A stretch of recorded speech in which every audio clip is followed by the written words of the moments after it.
England, 1824. The crystal chandeliers of Westmoreland House blazed with light as London's elite twirled across the polished ballroom floor. Lady Adeline Humphrey stood at the periphery, her gloved fingers wrapped tightly around a delicate champagne flute, observing the spectacle before her with a practiced detachment. At 26, she had weathered enough social seasons to recognize the patterns, the calculated glances, the strategic introductions, the careful positioning of eligible daughters before wealthy bachelors. "You appear thoroughly unimpressed by tonight's festivities," a deep voice remarked from behind her. Adeline did not need to turn to know who addressed her. That voice, rich as aged brandy, and just as intoxicating, belonged to Frederick Montrose, the Duke of Ravencourt. She had successfully avoided him for 3 consecutive events, but it seemed her luck had finally run dry. "Your Grace," she acknowledged, turning with deliberate slowness, "I find these gatherings rather predictable after so many seasons." Frederick Montrose stood before her, tall and imposing in his impeccably tailored evening attire. His dark hair, slightly too long to be considered fashionable, framed features that painters had begged to capture. A strong jaw, aristocratic nose, and eyes the color of storm clouds. Those eyes now studied her with unmistakable interest. "Predictable. Perhaps you've been attending the wrong gatherings, Lady Adeline. Or perhaps I simply recognize the same play with different actors," she countered. A smile touched his lips, refreshingly candid. Most ladies would have offered some vapid compliment about the orchestra or the decoration. "I am not most ladies, Your Grace. That much is abundantly clear." His gaze intensified. "Would you honor me with a dance?" Adeline hesitated. Frederick Montrose's reputation preceded him. Charming, wealthy, and utterly unattainable. Women across London whispered about his brief, passionate courtships that inevitably ended in heartbreak. Not that Adeline had paid particular attention to such gossip, of course. "I'm afraid my dance card is full," she lied smoothly. "Is it?" He raised an eyebrow, his lips quirking upward. "Show me." Caught in her falsehood, Adeline felt heat rise to her cheeks. "It would be impolite to refuse the other gentlemen who have requested dances. Yet I see no queue of eager suitors awaiting your hand." His voice dropped lower. "One dance, Lady Adeline? Surely that cannot harm your carefully guarded reputation." Before she could formulate another excuse, the orchestra began a waltz. Frederick extended his hand, and against her better judgment, Adeline placed her fingers in his palm. The moment they touched, a curious sensation, like lightning captured in a bottle, shot up her arm. As he led her onto the dance floor, whispers followed. The Duke of Ravencourt rarely danced, and when he did, it signaled the beginning of another of his infamous pursuits. Adeline felt dozens of eyes tracking their movement, some curious, others envious, a few pitying. "People are staring," she murmured, as his hand settled at her waist. "Let them," he replied simply. "I'm certainly not paying them any mind." They began to move, and Adeline was surprised to discover what an accomplished dancer he was. He led with confidence, but without the forceful steering that many gentlemen employed. Instead, he guided her with subtle pressure, anticipating her movements before she made them. "You dance well," she admitted reluctantly. "As do you." His gaze never left her face. "Though you seem determined not to enjoy it. I'm merely cautious about the company I keep." A flash of something, hurt perhaps, crossed his features before his expression settled back into polite interest. "Ah, so you believe the tales they tell of me. Should I not? I would prefer you form your own impressions, Lady Adeline." The waltz continued, and despite herself, Adeline found she was enjoying their dance. Frederick moved with natural grace, and when he occasionally drew her closer than propriety strictly allowed, she did not protest. "Why me?" she asked suddenly. "There are dozens of younger, more beautiful ladies present tonight." Frederick's grip tightened slightly. "Beauty is common. Intelligence and sincerity are rare commodities in these circles. Flattery will get you nowhere, Your Grace. It isn't flattery if it's true." He spun her elegantly as the music swelled. "I've watched you these past months. You navigate society with precision but stand apart from it. You listen more than you speak. You observe rather than perform." His voice lowered. "I find myself curious." The dance ended too quickly, and as Frederick escorted her back to the edge of the ballroom, he surprised her by bowing over her hand and pressing his lips to her gloved knuckles, a gesture just bold enough to raise eyebrows, but not quite scandalous. "I look forward to our next encounter, Lady Adeline," he murmured before straightening. "More than you can possibly imagine." As he walked away, Adeline realized her heart was racing. She told herself it was merely the exertion of the dance, nothing more.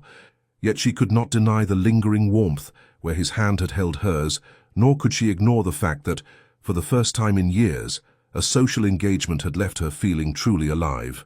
Over the following weeks, Frederick Montrose seemed to materialize at every event Adeline attended. At Lady Harrington's musical soiree, he appeared at her side with refreshments precisely when she felt parched.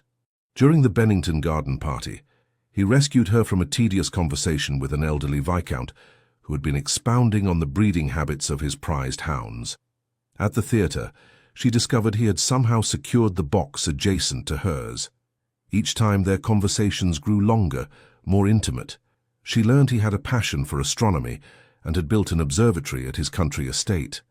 He discovered her secret fondness for Gothic novels, which she defended with spirited arguments about their literary merit. They debated politics, art, and philosophy with equal fervor. Despite her initial misgivings, Adeline found herself looking forward to these encounters. Frederick was unlike any man she had met, educated without being condescending, confident without arrogance, and genuinely interested in her thoughts rather than merely her dowry or connections. On a mild evening in early May at the Countess of Devonshire's annual ball, Frederick found Adeline in the conservatory, seeking a moment's respite from the crowded ballroom. "Hiding, Lady Adeline?" he asked, approaching her with a teasing smile. "Merely taking a breath of air, Your Grace." She turned to face him. "Though I suspect you knew precisely where to find me. I confess I might have noticed your departure." He moved closer, close enough that she could detect the faint scent of sandalwood and cedar that clung to his clothing. "Are you enjoying the evening?" "It has improved considerably in the last minute," she replied, before she could stop herself. Frederick's eyes widened slightly before crinkling at the corners. "Lady Adeline, I do believe that was a compliment." "Perhaps it was," she conceded, turning to study a nearby orchid.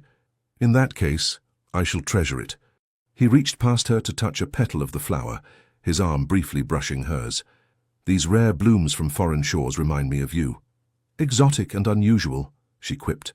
"Beautiful, but discerning about when and for whom they bloom." His voice had dropped to a murmur. "Worth every moment of patience required to witness their flowering." Adeline felt her breath catch. She knew she should step away, make some light remark to diffuse the tension crackling between them. Instead, she remained still as Frederick slowly, deliberately took her hand in his. "I find myself thinking of you at the most inconvenient times," he admitted, his thumb tracing circles on her palm. "During meetings with my solicitor, while reviewing estate accounts when I should be sleeping." "Your Grace," "Frederick," he corrected gently, "when we are alone at least, could you not call me by my name?" The request was improper, intimate, yet Adeline found herself nodding. "Frederick." The sound of his name on her lips seemed to affect him deeply. His eyes darkened, and he took a half-step closer. "Adeline," he responded, testing her given name without its formal title. "May I call on you tomorrow, properly, at your father's home?" The question startled her.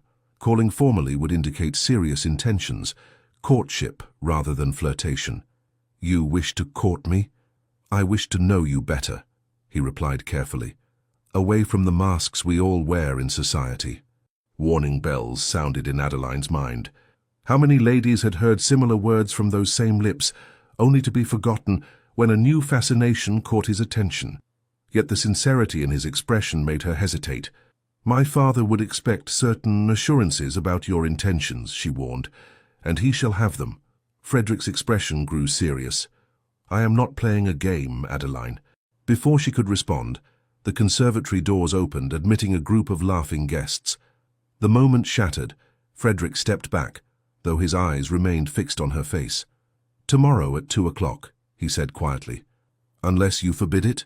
She should refuse. She knew she should. Instead, Adeline nodded once, briefly, before slipping past him and rejoining the ball.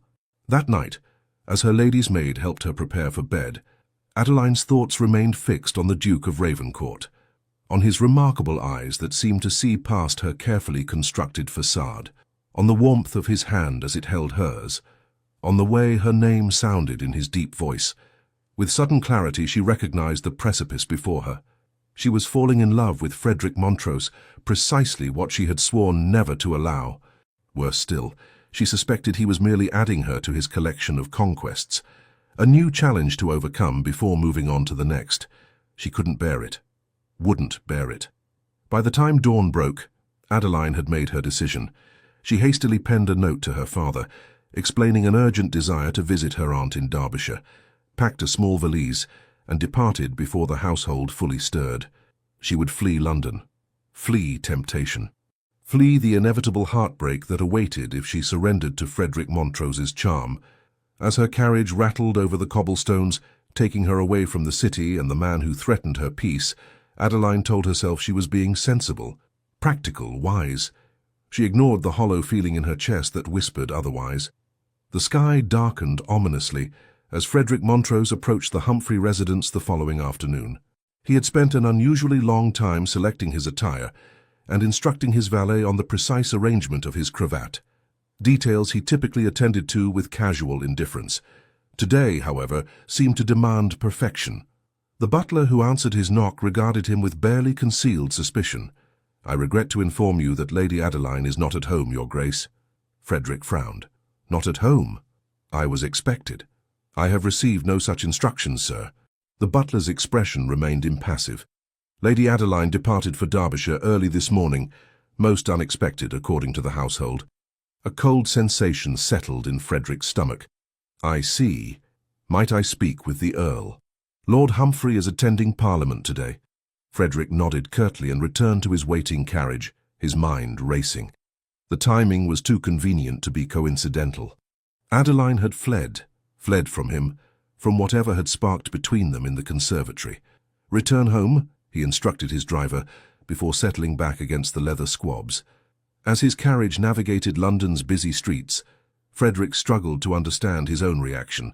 Disappointment, certainly, but beneath it lurked something deeper, more visceral. He had pursued many women during his decade in society, enjoyed their company, and parted ways without lasting regrets. Yet the thought of Adeline Humphrey slipping away left him feeling hollow. By the time he reached Ravenscourt House, he had made his decision. He strode directly to his study and summoned his most trusted servant. "Harrison, have my travelling coach prepared immediately. I'll need provisions for a journey to Derbyshire." "Derbyshire, Your Grace, but the Westmere negotiations can wait." Frederick was already penning a note to his solicitor. "This cannot." 3 hours later, Frederick's coach thundered north along the Great North Road. The weather had deteriorated rapidly, rain lashing against the windows as thunder rumbled overhead. Inside, Frederick reviewed what little he knew of Adeline's connections in Derbyshire. Her mother's sister, Lady Eleanor Whitmore, resided at Briarwood Hall near Matlock. It was the most logical destination for a hasty retreat. As evening fell, the storm intensified. Twice his driver was forced to stop, as wind-felled branches blocked their path. At an inn where they paused to change horses, the proprietor warned against continuing. "Roads'll be flooded ahead, my lord. No sense risking it till morning." Frederick pressed a gold sovereign into the man's palm.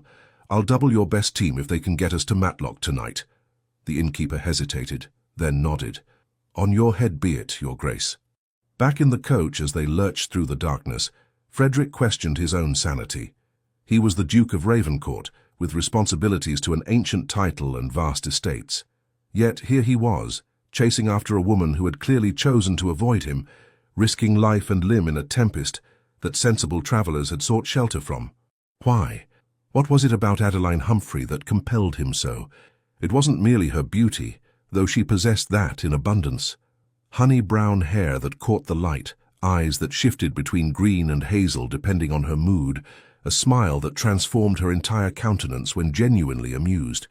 No, it was something less tangible. Her sharp intellect, her refusal to simper or flatter, the glimpses of vulnerability beneath her composed exterior. For the first time in his life, Frederick had met a woman he could not easily classify or predict, and it fascinated him. The journey that should have taken a day stretched into night as the storm worsened. Near midnight, with visibility reduced to mere yards ahead, disaster struck. A flash flood had washed out part of the road, sending the coach lurching sickeningly to one side. Frederick was thrown against the door as the vehicle tilted precariously. Shouting and the panicked whinnying of horses filled the air. Frederick forced the door open and pulled himself out into the driving rain. One of the horses had fallen, the coach's front wheels sunk deep in mud and water. "Your Grace," his driver called over the howling wind, "we can't go further tonight." Frederick surveyed their situation grimly. They were perhaps 5 miles from Matlock, close but impossible to reach with a damaged coach in this weather. "Unhitch the horses," he ordered. "I'll continue on horseback. You and Peters seek shelter at the nearest farm." "Alone? In this?" The driver looked aghast. "It's madness, sir." Nevertheless, Frederick had already removed his soaked greatcoat and was checking the saddle on his grey stallion. Minutes later, he was mounted and pressing forward through the storm, guided only by occasional flashes of lightning and his own determination.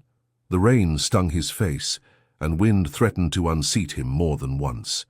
His stallion, Atlas, struggled against the elements, but pushed onward at his master's urging. Frederick had never considered himself a romantic man, practical, logical, even calculating in his affairs. These were the qualities that had served him well. Yet here he was, enacting a scene worthy of the Gothic novels Adeline secretly adored, and he couldn't bring himself to regret it. If he survived this night, he would have quite a story to tell her. If she would listen. Adeline stood at the window of her aunt's drawing room, watching lightning split the night sky. She had arrived at Briarwood Hall that afternoon, much to Lady Eleanor Whitmore's surprise.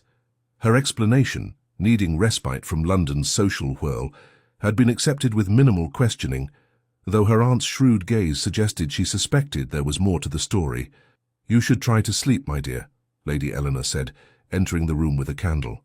"This storm shows no sign of abating and you look exhausted." "In a moment, Aunt." Adeline pressed a hand to the cool glass. "I find it rather soothing." "Soothing?" Lady Eleanor chuckled. "Most young ladies would be cowering beneath their covers." "I've never been most young ladies," Adeline murmured. "No, indeed." Her aunt settled into a chair. "Which makes me all the more curious about what or whom you're running from." Adeline turned in surprise. "I'm not running. Spare me, child. I was young once. That haunted look in your eyes speaks of a man, not social fatigue." Lady Eleanor sipped her tea. "I assume he's unsuitable. Penniless. Married, perhaps." "Quite the opposite," Adeline sighed. "He's one of the most eligible bachelors in England." "Ah, so the problem is that he's too suitable. How peculiar. It's not that simple." Adeline returned to the window. "The Duke of Ravencourt has a reputation." Lady Eleanor straightened. "Ravencourt? Frederick Montrose?" When Adeline nodded, her aunt set down her teacup with a decisive clink. "Well, that is interesting. You know of him?" "My dear, every person of consequence knows of him. Handsome as sin, rich as Croesus, and supposedly leaves a trail of broken hearts wherever he goes." Lady Eleanor's eyes narrowed. "Though I've always wondered about those rumors." "What do you mean?" "Gossip has a way of magnifying truths, especially when the subject is young, wealthy, and disinclined to defend himself." She studied her niece. "Is he pursuing you?" Adeline hesitated. "He asked to call on me formally, to court me, and you fled." Lady Eleanor shook her head. "May I ask why?" "Because I fear I could love him." The admission burst from Adeline with unexpected force. "And I refuse to become another conquest, another story whispered about at tea parties and balls." Her aunt's expression softened. "Oh, my dear girl, is protecting your heart worth denying its desires completely? Sometimes we must risk pain for the chance at happiness." Before Adeline could respond, a commotion arose from the entrance hall, voices raised in alarm, the heavy oak door being thrown open. Lady Eleanor rose, frowning. "What in heaven's name—" A servant appeared at the drawing-room entrance, wide-eyed. "My lady, forgive the intrusion. There's a gentleman, he's half drowned, insisting on seeing Lady Adeline immediately." Adeline's heart stuttered. "What gentleman?" The answer came not from the servant, but from the tall figure who appeared behind him, drenched and mud-splattered but unmistakable. "Your Grace!" Lady Eleanor exclaimed. Good heavens, you look as though you've swum the channel. Frederick Montrose, Duke of Ravencourt, stood in the doorway, water pooling around his boots. His usually immaculate appearance was utterly destroyed, riding clothes plastered to his body, dark hair dripping onto his shoulders, face pale with exhaustion. Yet his eyes, when they found Adeline, blazed with an intensity that stole her breath. "Lady Whitmore," he acknowledged with a slight bow. "I apologize for the dramatic entrance. The storm made travel challenging." "So I see." Lady Eleanor glanced between him and her niece, a knowing smile playing at her lips. "I believe I shall check on the kitchens regarding some hot soup for our unexpected guest. Adeline, perhaps you could find His Grace a towel." With that strategic retreat, Lady Eleanor swept from the room, leaving Adeline alone with the sodden Duke. For a long moment, neither spoke. Frederick remained by the door as if afraid to approach, while Adeline stood frozen by the window, unable to believe the evidence of her eyes. "You're here," she finally whispered. "How? Why?" "You ran." His voice was hoarse, either from emotion or from battling the elements. "I followed. In this weather, you could have been killed." "A risk I deemed acceptable." He took a cautious step forward. "Why did you leave, Adeline?" She turned away, unable to meet his gaze. "It seemed the wisest course." "Wise?" He moved closer, his footsteps squelching slightly. "To flee without a word? To disappear when I had made my intentions clear?" "Your intentions?" Adeline whirled back to face him. "Your intentions with me or with the countless ladies before me who thought themselves special until you tired of them?" Pain flashed across his features. "Is that what you think of me?" "It's what everyone knows of you. Everyone is wrong." Another step closer. "Or perhaps they were right once but no longer." Adeline shook her head, backing away until she felt the window ledge press against her. Pretty words from practiced lips. "Damn it, Adeline!" Frustration broke through his composure. "Do you think I would ride through a tempest, nearly drown in a flood and arrive at your aunt's doorstep looking like a half-drowned rat, if this were merely some practiced seduction?" His vehemence startled her into silence. Frederick raked a hand through his wet hair, leaving it standing in disarray. "I have never pursued a woman as I have pursued you. I have never felt this maddening mixture of admiration, fascination, and terror." "Terror?" she echoed, confused. "Yes, terror." He laughed without humor. "Terror that you'll see through me. Terror that you'll discover I'm not nearly as composed or confident as I pretend to be. Terror that when you truly know me, you'll find me wanting." Adeline stared at him, seeing for the first time the vulnerability beneath his aristocratic bearing. "I don't understand."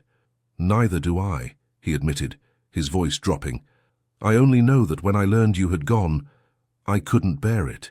I couldn't bear the thought of never seeing that spark in your eyes when you challenge my opinions, or the way your lips quirk when you're trying not to smile at something outrageous I've said." He moved forward again, close enough now that she could see droplets of water clinging to his eyelashes. "I'm not asking you to love me, Adeline, not yet. I'm asking for a chance to prove that the man I am is not the man rumor claims." "And if I refuse?" she whispered. "Then I'll leave at first light and trouble you no more." His gaze held hers. "But know this. I rode through that storm not because I'm dramatic or impulsive, but because the thought of losing you before we've even begun was unbearable." As if to punctuate his declaration, thunder crashed overhead, rattling the windows. In that flash of lightning, Adeline saw something in Frederick's eyes that no practiced libertine could feign. Raw, unguarded emotion. "You're shivering," she said softly, noticing the tremors running through his tall frame. "It's rather cold when one is soaking wet," he acknowledged with a wry smile. Adeline hesitated, then moved to the sideboard where a stack of clean linens was kept. She selected a large cloth and approached him cautiously. "You need to get dry before you catch your death." She held out the cloth. When he reached for it, she didn't release it immediately. "I haven't decided yet whether to give you that chance." Frederick nodded solemnly. "Fair enough. But know this, Adeline Humphrey. I am not letting you go without a fight. I'll prove myself worthy of your trust if it takes a lifetime." As their fingers brushed over the cloth, Adeline felt that same spark of connection that had startled her during their first dance. This time she didn't pull away immediately. "I suppose," she said carefully, that everyone deserves the opportunity to be judged on their own merits rather than on rumor. Hope brightened his exhausted features. Does that mean? It means I'll remain at Briarwood Hall for now rather than fleeing to Scotland, she interrupted with a small smile. And you may call on me, properly, in daylight, without dramatic entrances during thunderstorms, while I'm here. Frederick's answering smile transformed his face, lending him a boyish charm at odds with his usual sophisticated demeanor. I shall count the hours between visits. You shall change into dry clothes and drink hot soup before you catch pneumonia, she countered. My aunt would never forgive me if you expired on her drawing-room floor. As if summoned by her words, Lady Eleanor reappeared with a servant carrying a tray. Ah, I see you two have reached some understanding. Excellent. Your Grace, I've had a room prepared. My late husband's clothes should fit you passably well until yours can be dried. Frederick bowed formally to both ladies. So you are too kind, Lady Whitmore. I shall endeavour to be a less bedraggled guest tomorrow. As he followed the servant from the room, he glanced back once at Adeline. The look they exchanged contained no words but spoke volumes, a challenge issued and accepted, a journey begun. When he had gone, Lady Eleanor settled back into her chair with a satisfied expression. Well, my dear, it seems your Duke is rather more interesting than rumours suggest. He's not my Duke, Adeline protested weakly. Not yet, perhaps. Her aunt smiled knowingly. But a man who rides through a storm like that? I suspect it's merely a matter of time. Adeline returned to her window, watching as the rain continued to fall. The storm outside might be raging, but the tempest in her heart had unexpectedly calmed. In its place bloomed something fragile but unmistakable: hope. Over the following fortnight, a peculiar routine developed at Briarwood Hall. Each morning, promptly at 11, the Duke of Ravencourt would arrive from the village inn where he had taken rooms. He would spend the day in Adeline's company, sometimes accompanied by Lady Eleanor, often not. They walked the estate grounds when weather permitted, played chess in the drawing-room when it didn't, and conversed about everything from Renaissance art to the political tensions in Parliament. To Adeline's surprise, Frederick proved himself an attentive listener, a thoughtful conversationalist, and possessed of a dry wit that frequently startled her into laughter. There was no trace of the calculating seducer society painted him to be, at least not in the conventional sense. If he was seducing her, it was through intellectual engagement rather than flowery compliments or bold advances. On the 10th day of his visits, they strolled along a path that wound through Lady Eleanor's prized rose garden. The afternoon was mild, the sky a watercolour wash of blue and white. You never speak of your family, Adeline observed, as they paused beside a particularly fragrant bloom. Frederick's expression shuttered slightly. There isn't much to tell. My parents died when I was young. My father from heart failure, my mother from influenza the following winter. I'm sorry, she said softly. You were raised by guardians, then? By a succession of tutors and my father's steward until I reached majority. He plucked a leaf from a nearby bush, twirling it between his fingers. Ravencourt House was a rather silent place during those years. Adeline tried to imagine a young Frederick wandering the halls of a grand, empty mansion. The image brought an unexpected ache to her chest. No siblings? None. His mouth quirked in a humorless smile. The solitary heir to the solitary duke. A fitting legacy. She sensed depths of pain beneath his casual tone. Is that why you embraced society so thoroughly once you came of age? To escape the silence? Frederick glanced at her sharply. You're more perceptive than most, Lady Adeline.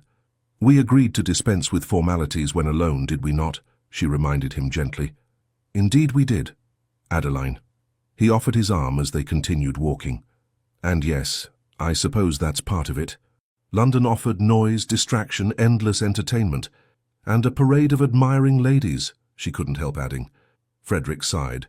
I won't deny I've enjoyed female company, but the stories of my conquests are greatly exaggerated.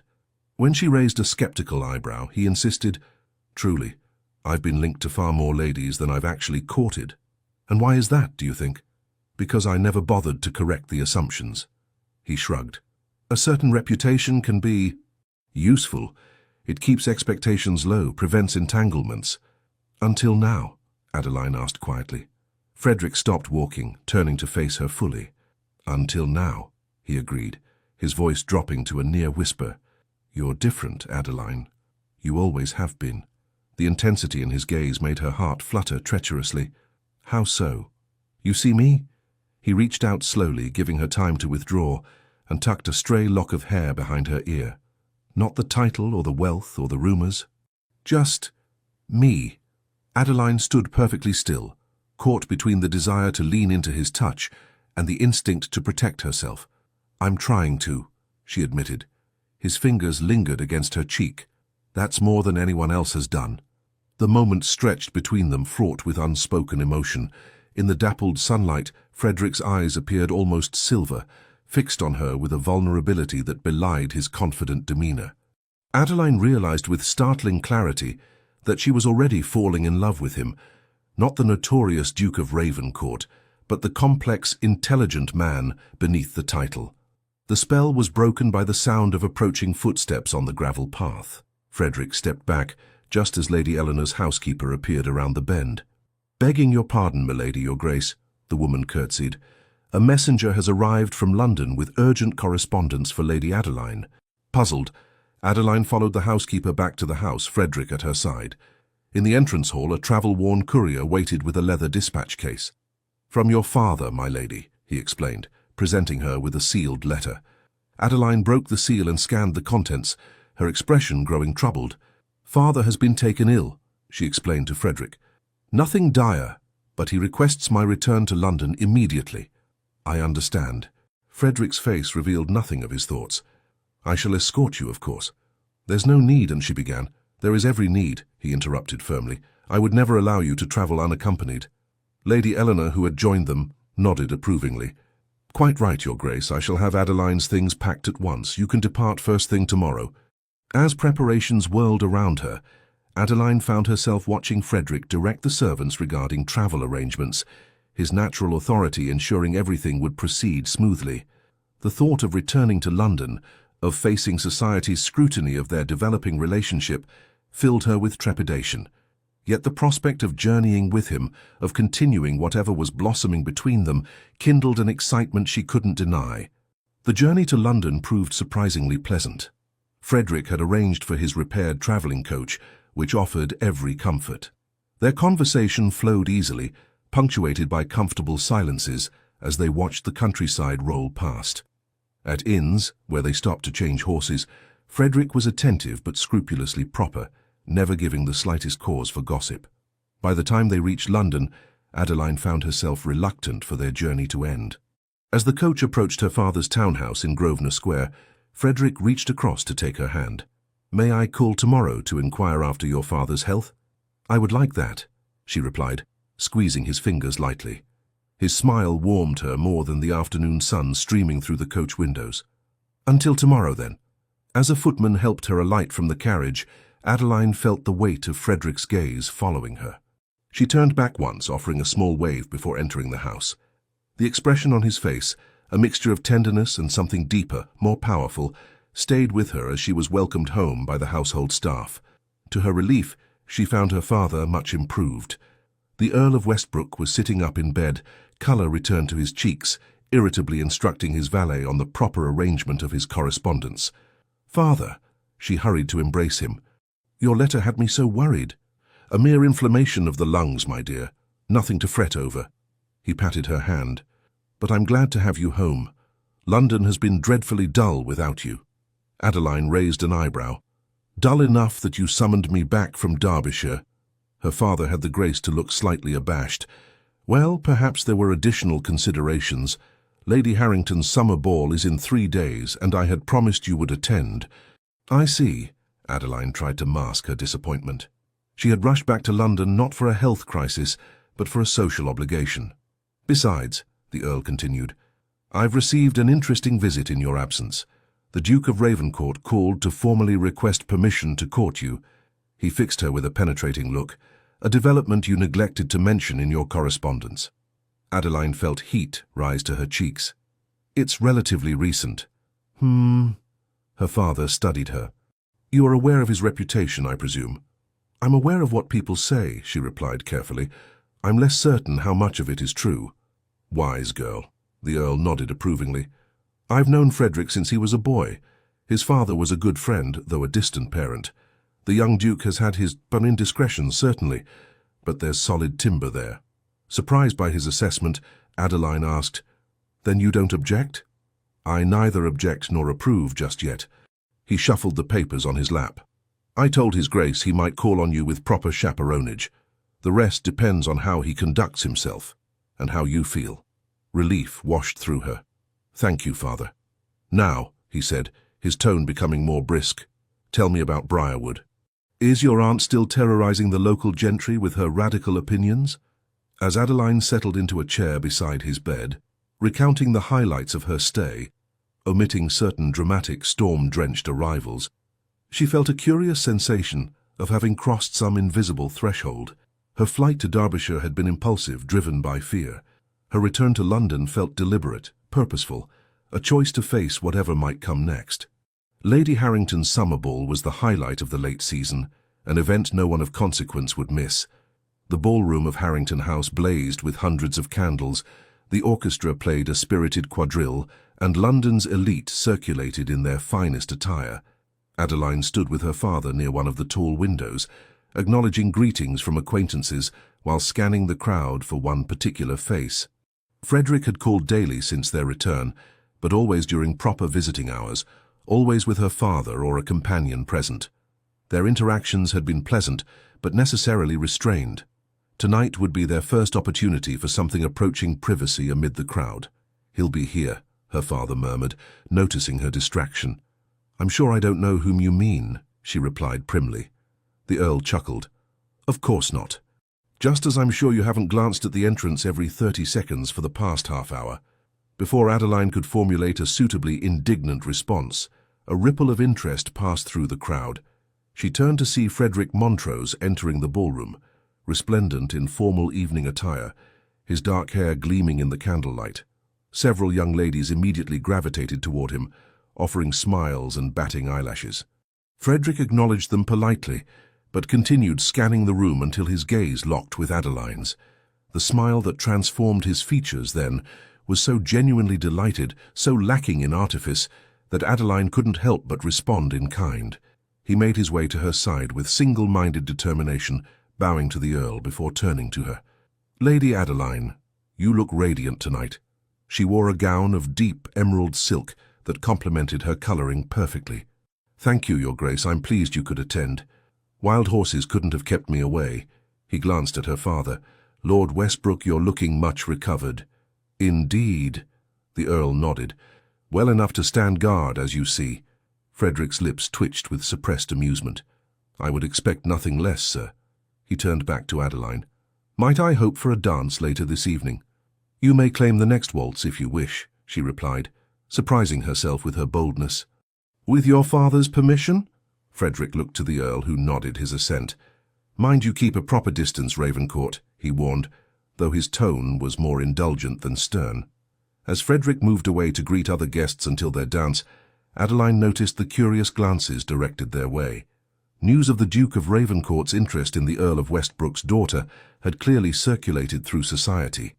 Some expressions were speculative, others envious, a few openly skeptical. One face in particular caught her attention, a strikingly beautiful woman in a gown of deep crimson, watching Frederick with unmistakable calculation in her eyes. The lady's gaze shifted to Adeline, assessing her with cool disdain before a practiced smile curved her lips. "Who is that?" Adeline asked her father quietly. The Earl followed her gaze. "Ah, Lady Caroline Sedley, widow of Baron Sedley." His expression grew guarded. She and Ravencourt were connected at one time, rather intensely if gossip is to be believed. Adeline felt a chill of apprehension. Lady Caroline was everything she was not. Classically beautiful, overtly sensual, clearly comfortable wielding her feminine allure as a weapon. If this woman had once held Frederick's heart, what chance did Adeline stand? Before she could dwell further on this unwelcome development, the orchestra began a waltz. Frederick appeared at her side, hand extended. "May I?" Pushing aside her concerns, Adeline placed her fingers in his and allowed him to lead her onto the dance floor. The moment his hand settled at her waist, the same electric awareness that had marked their first dance returned tenfold. They began to move in perfect synchrony, as if they had waltzed together 100 times before. "I've missed our conversations," Frederick murmured, just loud enough for her to hear. "Proper visiting hours are dreadfully restrictive." "Society has its rules for good reason," she reminded him, though her tone lacked conviction. "Rules designed to protect young ladies from men with dishonorable intentions." His grip tightened slightly. "My intentions toward you, Adeline, are entirely honorable." The implication of his words sent a tremor through her. "You barely know me," she protested weakly. "I know enough." His gaze held hers, unwavering. "I know your mind is as beautiful as your face. I know your courage and your principles. I know that when you smile, truly smile, not the polite version you offer in company, it transforms your entire countenance." Adeline swallowed hard. "Frederick, I'm falling in love with you," he said simply. "I suspect I began falling that first night we danced. I tried to deny it, to approach this logically, but there it is, the simple, terrifying truth." The waltz continued around them, but Adeline felt as though they had stepped outside time, enclosed in a bubble where only they existed. "You shouldn't say such things here," she whispered, though her heart soared at his declaration. "Should I wait for a more appropriate moment?" A hint of his customary humor returned. "Perhaps during a morning call with your father dozing in the corner and your companion pretending not to eavesdrop?" Despite herself, Adeline laughed. "You are impossible." "On the contrary," his expression grew serious again. "With you I find everything possible, including a future I never imagined wanting." The music drew to a close, forcing them to separate. Frederick bowed over her hand, pressing a kiss to her knuckles that lingered just long enough to skirt the boundaries of propriety. As he escorted her back to her father, Adeline felt as though she were floating, barely aware of the speculative glances that followed them. Her euphoria was short-lived, however. As her father engaged Frederick in conversation, a rustle of silk announced Lady Caroline Sedley's approach. "Your Grace," the widow purred, placing a proprietary hand on Frederick's arm. "How neglectful you've been. Not a single visit since your return to town." Frederick's posture stiffened. "Lady Sedley, allow me to present Lady Adeline Humphrey and her father, the Earl of Westbrook." Caroline barely acknowledged them before returning her attention to Frederick. "I require a word with you, Your Grace, about a personal matter." "Another time, perhaps." Frederick's tone was cool, but Caroline's grip on his arm tightened. "I'm afraid it's rather urgent." Her smile held an edge of steel. "You wouldn't want me to discuss it here, would you? In such mixed company?" Something like alarm flashed in Frederick's eyes. He glanced apologetically at Adeline and her father. "If you'll excuse me for a moment." As he allowed Caroline to lead him toward a less crowded corner of the ballroom, Adeline fought against a surge of jealousy and uncertainty. The familiar closeness between them was unmistakable, as was the hint of triumph in Caroline's expression as she glanced back over her shoulder. "Don't fret, my dear," her father murmured. "Old entanglements are rarely as threatening as they appear." "I'm not fretting," Adeline lied, forcing her attention to the dancers. But she couldn't help tracking Frederick's progress around the edge of the ballroom, or noting how Caroline leaned close to speak in his ear. Whatever she said caused Frederick's expression to darken. When he returned to Adeline's side minutes later, a shadow had fallen over his earlier good humor. "Is everything all right?" she asked quietly. "Perfectly." His smile didn't reach his eyes.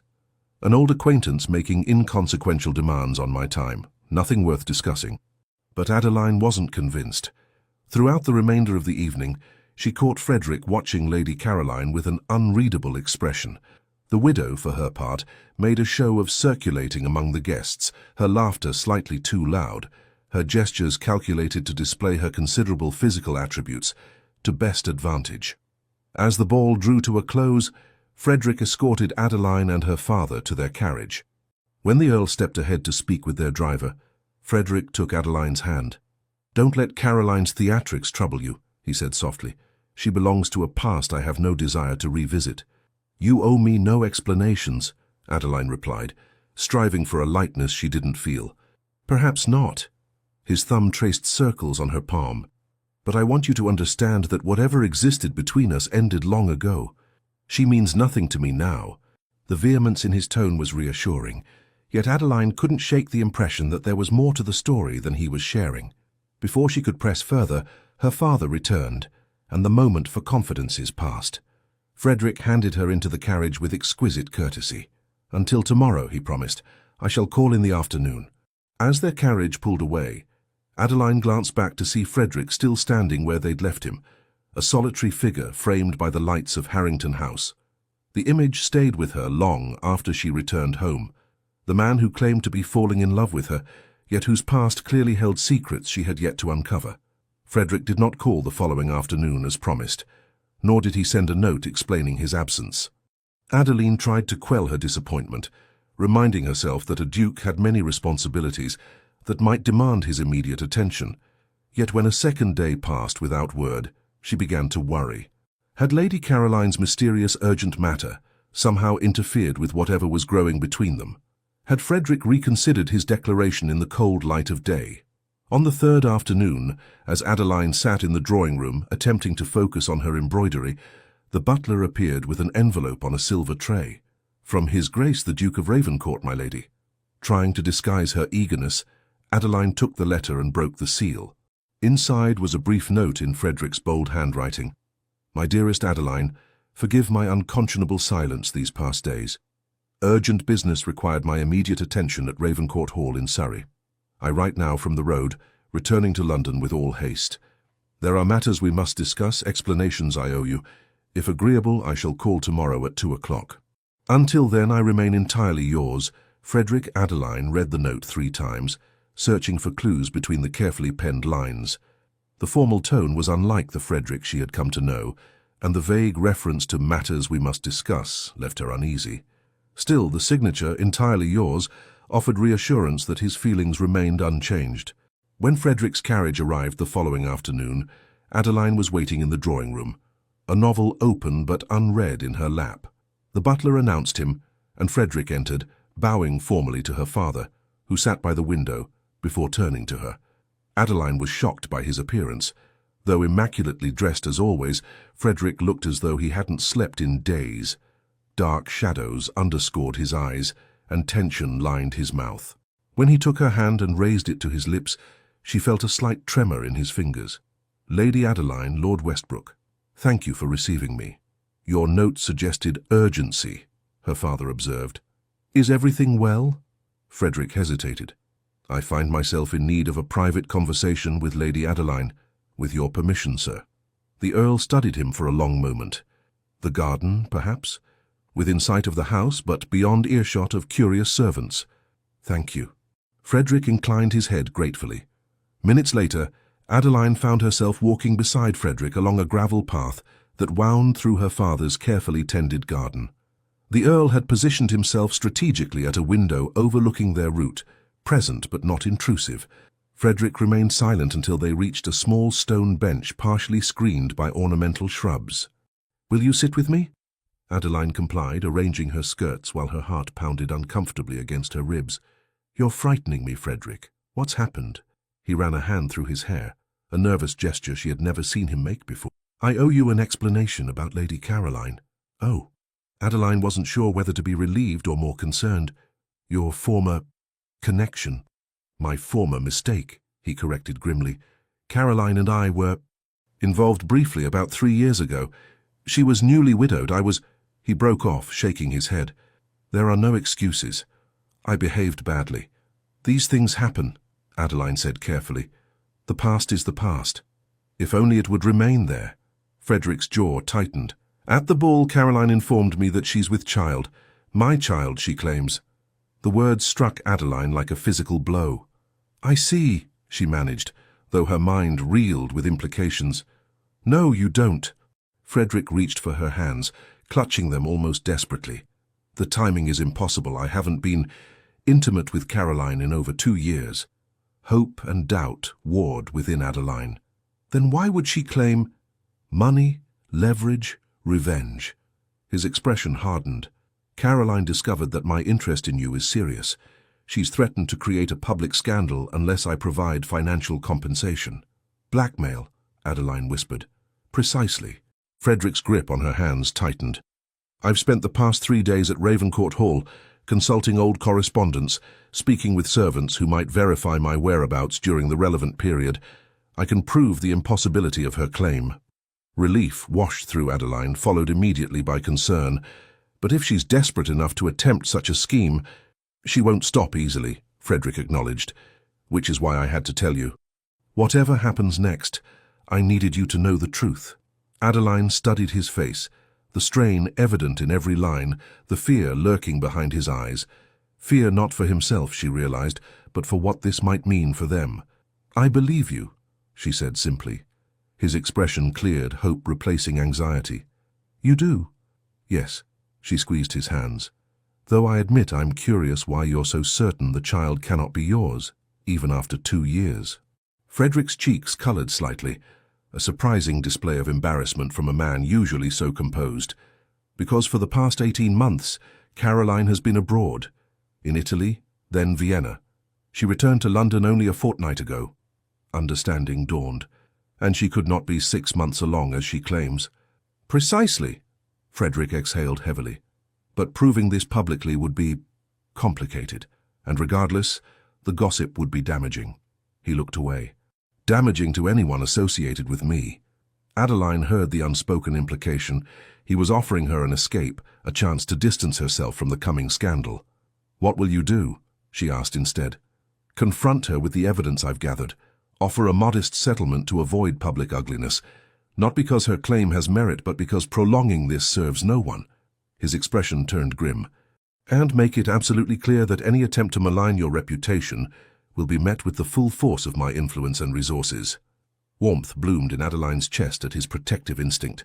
You've thought this through. I've thought of little else these past days. Frederick's voice dropped lower. Except for how this might affect what lies between us. And what does lie between us, Frederick? Adeline asked softly, needing to hear him say it clearly. He met her gaze directly. Everything I never knew I wanted until I met you.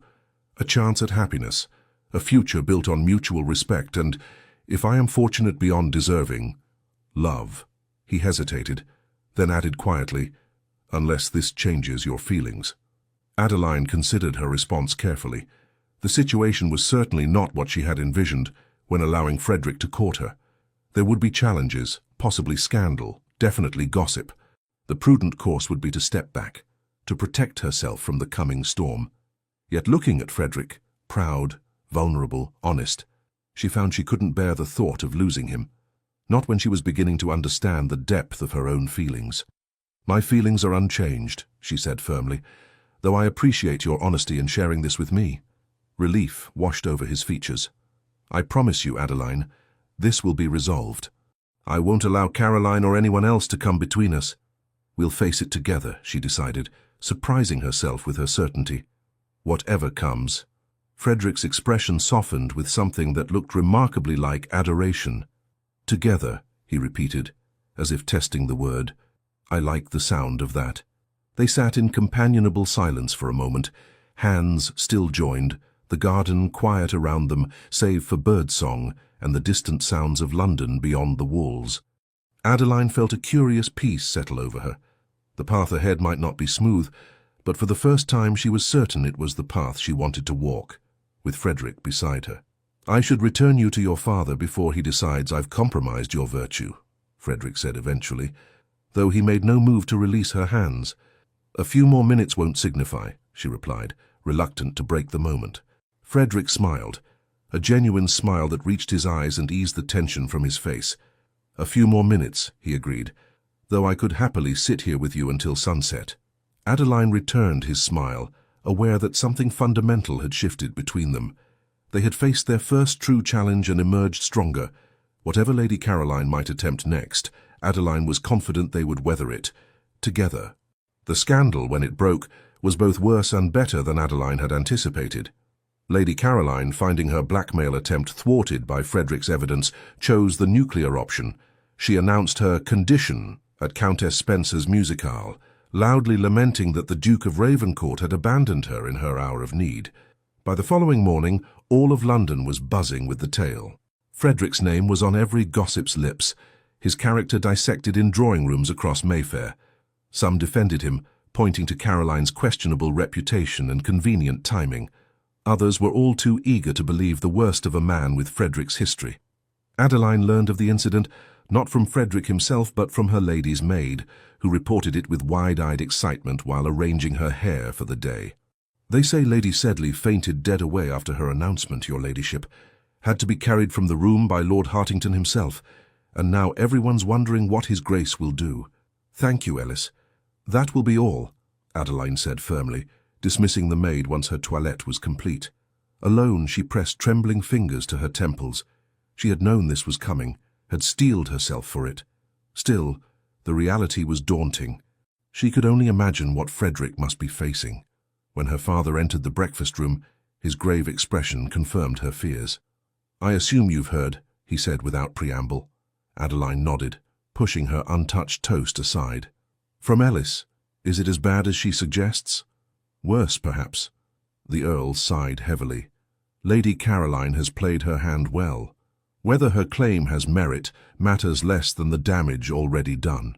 "It has no merit," Adeline insisted. "Frederick has proof.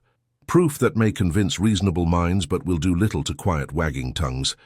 He regarded her steadily. "You realize this affects you as well. Your connection to Ravencourt is widely known." "I'm aware. And yet you seem remarkably composed." Her father studied her with narrowed eyes. "You knew this was coming." "Frederick confided in me 3 days ago." Adeline met his gaze directly. "He's been gathering evidence to disprove Lady Caroline's claim. The child cannot possibly be his." "I see." The Earl's expression softened slightly. "He told you before the storm broke. That speaks well of him. He's a better man than his reputation suggests." "So it would seem." Her father tapped thoughtfully on the table. "Nevertheless, this puts you in a difficult position. Some will shun you merely for maintaining your association with him." Adeline lifted her chin. "Then they are not friends worth keeping." A hint of pride flickered in her father's eyes. "You care for him deeply, don't you?" "I do," she admitted quietly. "More than I thought possible." The Earl nodded slowly. "Then we shall weather this together. The Humphreys do not abandon those we care for at the first sign of trouble." Relief and gratitude washed through Adeline. Her father's support meant everything. "Thank you." "Don't thank me yet," he warned. "The coming weeks will test us all. Now, finish your breakfast. I suspect we'll have visitors soon enough, those seeking confirmation of rumors, if nothing else." He was right. By midday, the drawing-room had received a parade of concerned acquaintances, each more transparently curious than the last. Lady Harrington expressed shock that dear Adeline had been taken in by the Duke. Mrs. Fitzhugh wondered aloud if there was any truth to rumours that Frederick had fled to the continent to escape his responsibilities. Young Lord Pembroke actually had the temerity to suggest that, with Ravencourt's reputation in tatters, Adeline might consider his own long-standing admiration. Adeline weathered it all with outward composure, neither confirming nor denying Frederick's guilt, merely stating that she reserved judgment until all facts were known. Inwardly, however, she seethed at the eagerness with which society condemned a man many had fawned over just days before. By late afternoon, when the stream of visitors finally ebbed, Adeline was exhausted. She retreated to her bedroom, dismissing her maid and sinking onto the window seat that overlooked the garden. Rain had begun to fall, matching her somber mood. A soft knock at the door roused her from her thoughts. "Yes?" Her father entered, an envelope in hand. "From Ravencourt." His groom delivered it directly. Adeline took the letter with fingers that trembled slightly. "Thank you." The Earl hesitated. "Whatever his decision, Adeline, know that you have my support."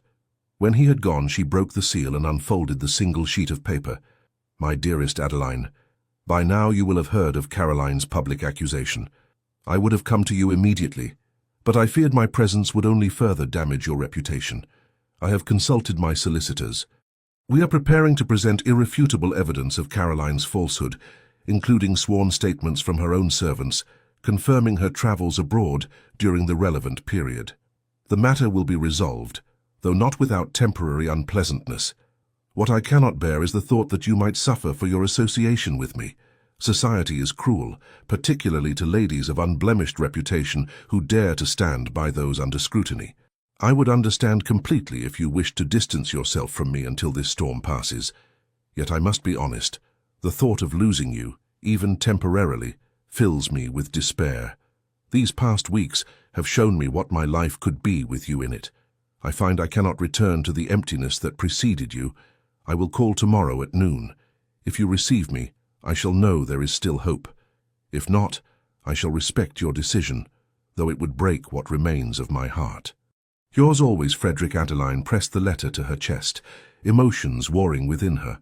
Frederick's willingness to release her from their understanding was noble but unnecessary. Did he truly believe she would abandon him at the first test of their bond? She moved to her writing desk and penned a swift reply. Frederick, I will receive you tomorrow, and every day thereafter. Scandal be damned. Do not offer me an escape I have no wish to take. We face this together, as agreed. Yours in all weathers, Adeline. She sealed it quickly, before doubt could temper her bold words, and rang for a servant to have it delivered immediately. As she watched the messenger depart through the rain, Adeline felt a strange calm settle over her. For the first time in her life, she was absolutely certain of her own mind and heart. Frederick arrived precisely at noon the following day, his carriage drawing curious stares from passers-by. He entered the Humphrey townhouse with his usual dignity, though Adeline noted the new lines of strain around his eyes, the slight tightness in his jaw. They were not left alone. The Earl remained present throughout the visit, seated by the window with a newspaper he pretended to read. Even so, when Frederick took Adeline's hand, his touch conveyed everything words could not. "You received my note," he said softly. "I did." She squeezed his fingers. "My answer stands." Relief transformed his features. "I don't deserve you." "Fortunately, that's not for you to decide." Adeline smiled, hoping to ease his obvious distress. "Now tell me your plan." Frederick glanced toward her father, who lowered his newspaper slightly. "You may speak freely, Ravencourt. We're all allies here." With a grateful nod, Frederick outlined the strategy his solicitors had devised. "We'll present our evidence not in court, but to a select group of influential society members, those whose judgment carries weight. Lady Caroline's own lady's maid has agreed to testify that her mistress has not yet shown any signs of pregnancy. Combined with proof of her extended travels abroad, it should be enough to discredit her claim." "And what does Lady Caroline say to this?" Adeline asked. Frederick's expression darkened. "She maintains her fiction, though she's grown less confident. I believe she expected me to pay her off immediately rather than fight. She doesn't know you very well," Adeline observed. "Not as she thought." A hint of his usual humour surfaced briefly. "I've also sent word to Baron Sedley's family in Northumberland. They never approved of Caroline and will be eager to prevent her from using their name in such a scheme." The Earl folded his newspaper. "A solid approach. When will you present this evidence?" "Tomorrow evening. I've arranged a small gathering at Ravencourt House, just a dozen key individuals whose influence might stem the tide of gossip. We shall attend, of course," her father stated matter-of-factly. "Adeline and I both." Frederick looked between them, momentarily speechless. "You would do that? Publicly align yourselves with me at such a time?" "Of course," Adeline said simply. "That's what one does for those one cares about." Something shifted in Frederick's expression, a softening, a vulnerability rarely glimpsed beneath his ducal reserve. "I've never had that before," he admitted quietly. "People who stand by me, not for my title or wealth, but for me." Her father cleared his throat. "Yes, well, the Humphreys are notoriously stubborn about backing lost causes."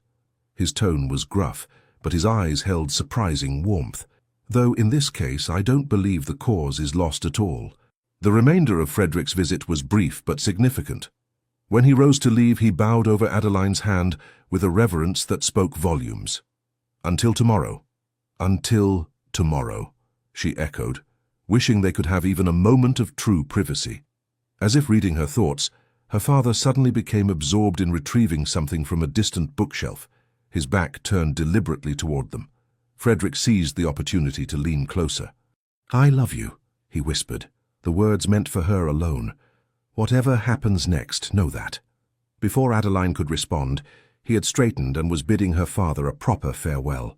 She watched him go, those 3 words echoing in her mind, filling her with a certainty that transcended society's petty judgments. Ravencourt House stood like a fortress amid Mayfair's elegant townhouses, larger, grander, its facade illuminated by torches as Adeline and her father arrived the following evening. A discreet footman ushered them inside, past the imposing entrance hall with its marble columns and ancestral portraits, and into a drawing room where a small but influential gathering awaited. Adeline recognized most of those present: Lord and Lady Wentworth, whose opinion was respected even by the Queen; the Dowager Duchess of Clarendon, whose approval could make or break reputations; Admiral Blackwood, renowned for his unimpeachable honesty, and several others of similar standing. All turned to watch as Adeline entered on her father's arm, their expressions ranging from curiosity to approval to barely disguised disapproval. Frederick came forward immediately to greet them, looking more like himself than he had in days. Whatever burden he carried, he wore his title like armor tonight, every inch the Duke of Ravencourt. Lord Westbrook, Lady Adeline, thank you for coming. His formal words belied the warmth in his eyes as they met Adeline's. We wouldn't miss it, her father replied, loudly enough for all to hear. The Humphreys stand with those we believe in. A murmur ran through the assembled guests. The Earl's public declaration of support carried weight, especially given his own sterling reputation. The evening proceeded with careful precision. Frederick first thanked everyone for attending, acknowledging the delicate nature of the gathering. Then, with admirable composure, he presented the evidence refuting Lady Caroline's claim: sworn statements from her household staff, documentation of her travels abroad, testimony from her physician, who, while not violating confidentiality, confirmed he had observed no signs of pregnancy during recent consultations. Most damning of all was a letter from Caroline herself, dated 3 months earlier from Vienna, in which she complained of being utterly alone, with no prospects of changing my solitary state in the foreseeable future. Hardly the words of a woman carrying the child of a duke. As Frederick concluded his presentation, a heavy silence fell over the room. It was the Dowager Duchess who broke it, tapping her cane sharply against the floor. Well, that seems conclusive enough for any reasonable person, she declared in her carrying voice. Lady Caroline always was a theatrical creature. I recall her mother being much the same, forever manufacturing dramas where none existed. Admiral Blackwood nodded his agreement. The evidence is compelling, Your Grace. I, for one, am satisfied. One by one, the influential guests expressed similar sentiments. Not all were as emphatic as the Dowager or the Admiral, but the tide was clearly turning in Frederick's favour. By the time refreshments were served, the atmosphere had lightened considerably. Adeline found herself approached by Lady Wentworth, a formidable matron known for her shrewd assessments of character. You've chosen an interesting time to align yourself with Ravencourt, my dear. I believe in judging a person by their actions, not rumours, Adeline replied evenly. Lady Wentworth's eyes narrowed. And what do his actions tell you? That he's a man of integrity who faces challenges directly rather than hiding from them. Adeline met the older woman's penetrating gaze. And that he values truth above convenience. A slow smile spread across Lady Wentworth's face. Well said. Perhaps there's more to both of you than meets the eye. She patted Adeline's arm. He'll need someone with spine, you know. The title comes with considerable responsibilities. Before Adeline could process the implication of those words, a commotion arose from the entrance hall. Raised voices, a woman's strident tones, then the sound of someone forcing their way past servants. Moments later, the drawing-room doors burst open to reveal Lady Caroline Sedley, her face flushed with anger or exertion, her usual perfect appearance slightly dishevelled. "How dare you?" she demanded, glaring at Frederick. "How dare you gather these people to slander me?" Frederick remained remarkably composed. "Lady Sedley, you were not invited to this private gathering." "Private character assassination, you mean?" Caroline's gaze swept the room, noting the assembled guests with visible dismay. Her eyes widened further when they landed on Adeline. "And you've brought her. Your latest conquest. Does she know about us, Frederick? About our history?" "She knows everything," Frederick replied calmly. "Including the impossibility of your current claim." Caroline's composure slipped further. "You would deny your own child, after everything we shared." "There is no child, Caroline." Frederick's voice remained steady, but carried an edge of steel. "We both know that." For a moment it seemed Lady Caroline might continue her performance. Then, seeing the skeptical faces surrounding her, something in her crumbled. Her shoulders sagged, and a calculation entered her eyes. "Perhaps I was mistaken," she said carefully. "In my distress and loneliness, perhaps I misinterpreted certain signs." The Dowager Duchess snorted audibly. "Convenient timing for such a revelation, my dear." Caroline shot her a venomous look before turning back to Frederick. "I never meant to cause a scandal, Frederick. You must believe that. I only wanted—" "What you've always wanted," he interrupted quietly. "Security. Position. Revenge for perceived slights." He shook his head. "It's over, Caroline. Whatever game you're playing ends tonight." Something ugly flashed across her beautiful features.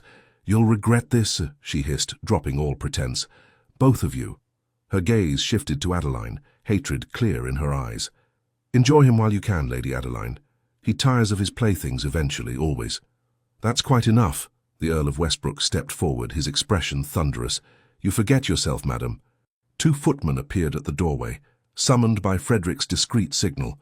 "Lady Sedley was just leaving," he said firmly. "Please see her to her carriage." With magnificent disdain, Caroline straightened her shoulders and glared one final time around the room. "This isn't finished." With that parting shot, she allowed herself to be escorted out, her dignity in tatters, but her head held high. In the silence that followed her dramatic exit, Adeline became acutely aware of every eye in the room turning toward her. She had remained composed throughout Caroline's interruption, but now felt the full weight of scrutiny. What would society make of this scene, of her role in it? To her surprise, it was again the Dowager Duchess who took command. "Well, that was more entertainment than I expected this evening." She chuckled dryly. "Ravencourt, you certainly know how to host an interesting gathering." A ripple of nervous laughter broke the tension. Frederick moved to Adeline's side, his presence steadying. "I apologize for that unfortunate interruption," he addressed the room. "Lady Caroline is troubled." "Desperate, more like," Admiral Blackwood observed. "The scheme was transparent from the start." Lord Wentworth cleared his throat. "I believe we've seen all we need to see, Ravencourt. Your evidence was convincing before. Lady Sedley's performance merely confirmed it." One by one, the guests expressed similar sentiments. By the time they began to depart, it was clear that Frederick had won this particular battle. The influential voices of London society would now counter Caroline's accusations with facts, and the scandal would gradually lose its power. As the last guests took their leave, Adeline found herself alone with Frederick and her father in the grand drawing-room. The Earl, showing unexpected tact, announced his intention to examine a particularly interesting painting in the gallery adjacent. 5 minutes, he warned as he exited. Not a moment more. When the door closed behind him, Frederick turned to Adeline, taking both her hands in his. "Are you all right?" Caroline's appearance was unexpected. "I'm fine," she assured him, squeezing his fingers, "though I admit she's rather terrifying when thwarted." A surprised laugh escaped him. "That's one word for it." His expression sobered. "You were magnificent tonight, standing beside me, facing her down. I don't know how to thank you." "You don't need to thank me." Adeline met his gaze steadily. "I meant what I said in my note, together, in all weathers." Frederick's eyes darkened with emotion. "Before your father returns, there's something I need to ask you." He hesitated, uncharacteristically uncertain. "It's perhaps too soon, given everything that's happened, but tonight has shown me that life is unpredictable, and some things shouldn't wait." Adeline's heart began to race as Frederick, to her astonishment, lowered himself to one knee before her. "Adeline Humphrey," he said softly, "when you fled to Derbyshire, I followed because I couldn't bear the thought of losing you. These past weeks have only confirmed what I knew then, that you are essential to my happiness, to my very existence." He took a deep breath. "Would you do me the great honor of becoming my wife?" Though she had begun to hope for this moment, the reality of it, Frederick kneeling before her, his heart in his eyes, stole Adeline's breath away.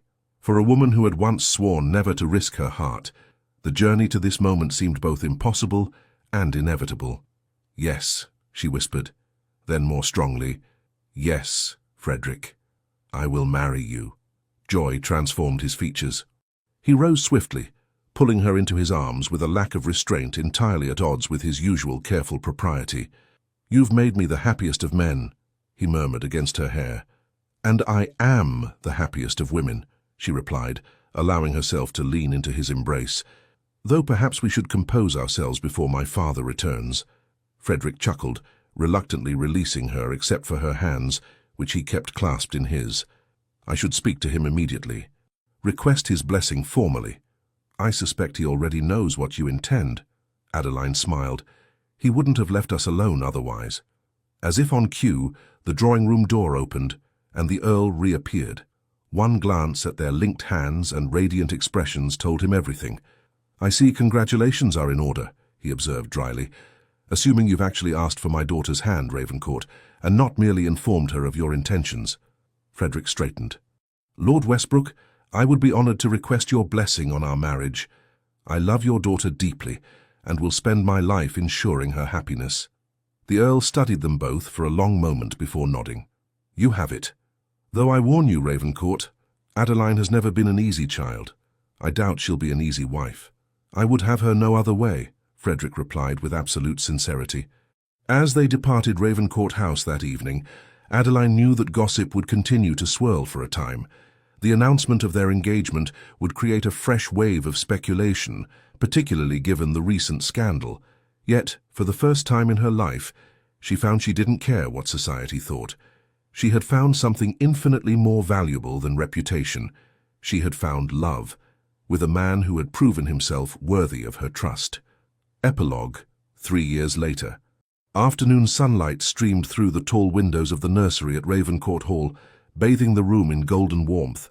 Adeline sat in a rocking chair, her son cradled in her arms, as he dozed after his feeding. At 10 months old, Edward James Montrose, future Duke of Ravencourt, was the image of his father.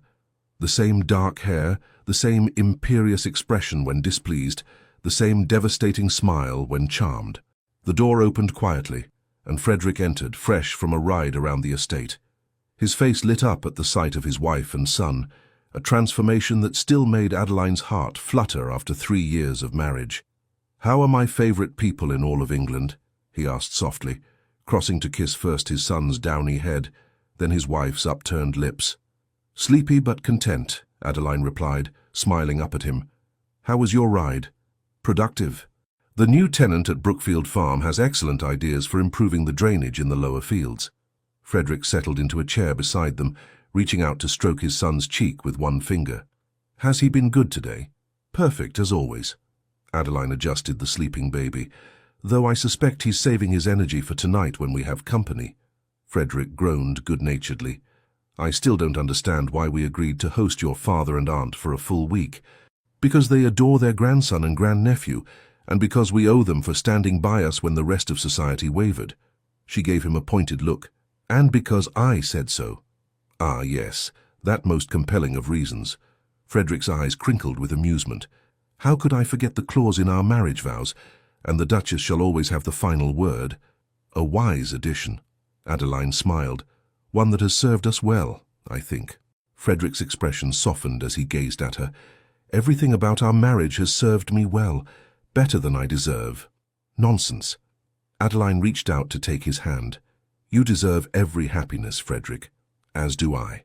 The past 3 years had not been without challenges. Society had eventually accepted their marriage, though some still whispered about the scandalous circumstances of their engagement. Lady Caroline had departed for the continent shortly after her humiliation at Ravencourt House, reportedly finding a wealthy Italian count to marry, a convenient distance from her London disgrace. More significant than these external matters were the internal adjustments they had navigated together. Frederick had to learn to share his life and decisions after years of solitary authority. Adeline had to adapt to the responsibilities of a duchess, to managing vast estates and a small army of servants. Both had to discover how to be partners in all things, to argue without wounding, to compromise without resentment. Yet through it all, their love had only deepened. The passion that had first drawn them together had matured into something richer, a profound understanding, an unwavering trust, a shared purpose that made even difficult days bearable. Edward stirred in Adeline's arms, his tiny face scrunching before relaxing back into sleep. Both parents watched him with identical expressions of wonder. "I never imagined this," Frederick confessed quietly. "A family, a son, A wife who challenges and delights me in equal measure. Not even when you rode through that storm to find me, Adeline teased gently. Perhaps then. He smiled at the memory. Though I was merely hoping you wouldn't send me away. I could never have dreamed you would build this life with me. Adeline thought of their journey, from her initial wariness to her flight to Derbyshire, from his dramatic pursuit to their stand against scandal and gossip. Each step had brought them here, to this sunlit nursery, to the family they had created together. I'm glad I fled, she mused, and I'm even more glad you followed. Frederick raised her hand to his lips. I would follow you anywhere, Adeline Montrose. Through storms and sunshine both. As would I, she replied softly. As will I always. Outside, the English countryside stretched peaceful and green around Ravencourt Hall. Inside, a duke and duchess and their sleeping son remained wrapped in the quiet miracle of their happiness. A happiness built not on fairy tale perfection, but on the sturdier foundation of love, tested and proven, of storms weathered together, of hearts that had found their home in each other. The end. Dear listener, there are moments in life when silence speaks louder than applause, and when truly staying, means more than 1,000 declarations. Tonight's story wasn't just about a duke and a lady, it was about you, about anyone who's ever doubted their worth, about those who've walked away from something beautiful, simply because they didn't believe they could be chosen, completely, truthfully, and without conditions. You see, in every one of us there's a quiet place that aches to be seen beyond the masks, a place that longs not for perfection, but for recognition. If life feels uncertain right now, if your world has more thunder than sunlight, remember this: the people who truly matter will not flinch at your shadows. They will find you, even in silence, even when you hide. So tonight, let yourself rest. Let your breath soften. Let the night hold you like a dear friend. Not everything has to be solved before morning. Some things just need to be felt and survived with grace. May sleep find you gently, and may morning greet you kindly. With affection.